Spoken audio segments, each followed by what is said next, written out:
To understand the absolute insanity of my parents' lie, you need to understand how completely dependent they were on me. My name is Chloe. I am 29 now, but when this started, I was 25. I was an only child, and from the moment I got my first paycheck at 16, my parents treated me like their personal retirement fund. My parents, Richard and Susan, were obsessed with appearances. They lived in a beautiful house in a wealthy suburb of Chicago, drove leased luxury cars, and threw lavish dinner parties. But behind closed doors, they were drowning in debt. They were chronic overspenders who believed they were simply too good to budget. When I graduated college and got a decent paying job in marketing, the trap closed. Every month, the calls would come. Chloe, the mortgage is short this month. Chloe, your father's car needs new tires, and we are strapped. Chloe, we just need $1,000. We'll pay you back. They never paid me back. By the time I was 25, I was handing over nearly 40% of my take-home pay to keep their ridiculous lifestyle afloat. I was living in a terrible, drafty apartment, eating pasta 5 nights a week, while they were posting photos of their weekend wine tasting trips. The breaking point happened in late October. My transmission blew on my 15-year-old sedan. It was going to cost $2,500 to fix, and if I didn't fix it, I couldn't commute to my job. For the first time in my life, I physically did not have the money to send my parents their usual allowance. I called my mother, shaking with anxiety, and explained the situation. Mom, I can't send the $1,200 this month. My car is dead. If I don't pay the mechanic, I lose my job. I just need 1 month. I'll resume next month. The silence on the other end of the line was deafening. Then, my mother scoffed. Are you kidding me, Chloe? We have the country club gala next week. We already put the tickets on the credit card expecting your transfer. You make good money? Just take an Uber to work. Stop being so incredibly selfish. I couldn't believe it. I was hyperventilating, trying to explain that Ubering an hour each way would bankrupt me, but she just talked over me. If you're going to be this disrespectful and ungrateful after everything we've done for you, don't even bother calling us, she snapped. And she hung up. I tried calling back. Blocked. I tried my dad's phone. Blocked. I sat on the floor of my cheap apartment and sobbed, but after the tears stopped, something else took over. Exhaustion. I was so incredibly tired. So, I made a decision. If they wanted to block me over one missed payment, I was going to let them. I didn't chase them. I paid my mechanic, kept my job, and for the first time in my adult life, I kept my own money. The peace was intoxicating. Within 6 months, I had actually built a savings account. I got a promotion, and when my company offered me a chance to transfer to our regional office in Austin, Texas, with a massive pay bump, I took it. I moved to Texas, changed my phone number to a local area code, and deleted my old social media accounts to completely start fresh. I assumed my parents were just continuing their silent treatment out of stubborn pride. I had no idea they were running a scam. Fast forward 4 years. I am now 29, a senior marketing director, completely financially independent, and engaged to a wonderful man named Mark. One evening, Mark and I were sitting on our couch, drinking wine, when my phone buzzed. It was an Instagram DM from my cousin, Sarah, who I hadn't spoken to in years. The message read, "Chloe? Oh my God, is this really you? Please tell me this is you." I was confused. I replied, "Hi, Sarah. Yes, it's me. I moved to Texas a few years ago. How are you?" My phone instantly rang. Sarah was hyperventilating on the other end. "Chloe, you're alive? We all thought you were dead. Your parents told everyone you went missing 4 years ago." My blood turned to ice. "What are you talking about?" Sarah sent me a link. I clicked it, and my stomach dropped out of my body. It was a GoFundMe page titled "The Chloe Foundation, Helping Families of Missing Persons." It was entirely run by my parents. I scrolled through the page in absolute horror. There were photos of me. Long, weeping paragraphs written by my mother about the unbearable agony of not knowing. They claimed that 4 years ago, I had abruptly vanished from my apartment without a trace, leaving them heartbroken and financially ruined from paying private investigators. The GoFundMe had raised over $60,000, but it got worse. Sarah told me that my parents had become local celebrities in our hometown. They threw annual vigils. They did interviews with local podcasts.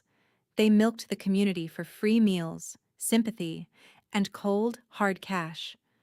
And the absolute kicker? The climax of Sarah's phone call. "Chloe," Sarah whispered, "they're hosting a massive memorial gala this Saturday at the country club. They are officially declaring you dead in absentia to collect on a life insurance policy they took out on you when you were a kid. The whole town is going to be there." I hung up the phone. I looked at Mark. I didn't cry. I didn't panic. I felt a cold, furious calm wash over my entire body. "Mark," I said softly, "pack a bag. We're flying to Chicago." We landed in Chicago on Saturday morning. I didn't go to the police right away. If I just made a phone call, my parents would find a way to spin it. They would claim I had amnesia or that I was crazy. No. I needed this to be public. I needed the audience they had so carefully cultivated to see the truth. I wore a stunning, tailored black designer suit. My hair was perfectly styled. I looked wealthy, healthy, and extremely alive. At 7:30 p.m., Mark and I pulled into the valet at the country club. My parents had rented out the grand ballroom. There were at least 200 people there, extended family, old high school teachers, community leaders, all dressed in formal wear, wiping away tears. There was a giant portrait of me surrounded by white lilies on the stage. We slipped in through the back doors just as my mother stepped up to the microphone. "Thank you all for being here," my mother wept, dabbing her eyes with a tissue. 4 years ago, our beautiful Chloe was taken from us. Not a day goes by that Richard and I don't wait for her to walk through that door. But tonight, we must finally find closure. Tonight, we honor her memory. I let go of Mark's hand. I stepped out of the shadows at the back of the room and began walking down the center aisle. The click-clack of my heels on the hardwood floor echoed through the silent ballroom. An old neighbor in the back row turned around. She gasped so loudly it echoed in the microphone. Then my aunt turned. Then my cousin. A wave of absolute paralyzing shock rippled through the room as 200 people watched a ghost walk down the aisle. My father, who was standing by the stage, turned white. He actually gripped the edge of a table to stop from collapsing. My mother stopped speaking. The microphone picked up her ragged, terrified gasp. I stopped 10 feet from the stage. I looked at the giant portrait of myself.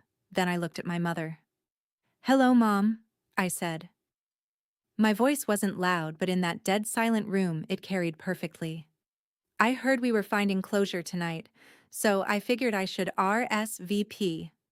Total pandemonium." My Aunt Susan screamed, "Chloe? Oh my God, you're alive?" People were standing up, knocking over chairs. My mother was visibly shaking. "Chloe, where have you been? You were missing," she stammered, trying to keep up the charade for the crowd. "Missing?" I echoed, raising an eyebrow. I turned to face the crowd. I wasn't missing. 4 years ago, I told my parents I couldn't afford to pay their credit card bill for one single month because my car broke down. They called me selfish and blocked my phone number. I turned back to my parents. The color had completely drained from their faces. They looked like cornered rats. "I moved to Texas," I continued smoothly, projecting my voice. "I got a promotion. I've been living a wonderful life. But imagine my surprise when I found out that my parents have been collecting $60,000 in GoFundMe donations, hosting charity galas, and trying to cash out a life insurance policy off my fake death." "That's a lie. my father shouted, his voice cracking with sheer panic. Is it? I replied, pulling a thick manila envelope out of my designer bag and tossing it onto the closest dining table. Those are the printed bank statements, the blocked call logs from my phone provider, and the fraud report I filed with the insurance company yesterday morning. The room erupted. My uncle lunged forward, grabbing the envelope. My mother literally dropped the microphone and covered her face. I didn't stay for the screaming match. I didn't need to. The bomb had been detonated.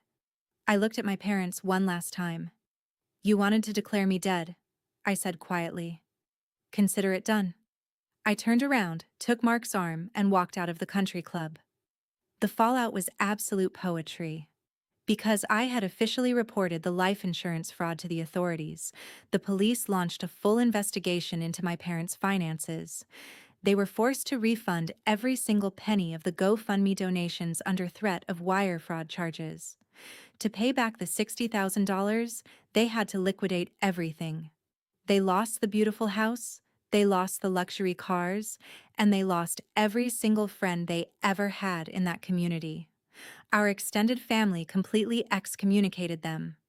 Last I heard, my parents are living in a tiny, cramped apartment, heavily in debt, working minimum wage jobs to pay off legal fees. As for me, I flew back to Texas the next morning. I got married to Mark on a beautiful beach in Mexico, surrounded by chosen family and friends who actually love me for who I am, not for what they can extract from my bank account. Society will always tell you that you owe your parents everything simply because they raised you, but financial abuse is not love. Using your child as a retirement plan is not love, and faking a tragedy to scam your community is the ultimate proof of exactly who they are. When toxic people show you their true colors, do not try to paint over them. Walk away, build your own life, and let their own greed be the anchor that drags them down. Thank you so much for listening to my story today. If you've ever had to sever ties to protect your own future, you are incredibly brave, and your peace is completely worth it. Be sure to like this video, subscribe for more daily stories, and remember, your life belongs to you. Protect it at all costs. I'll see you in the next one.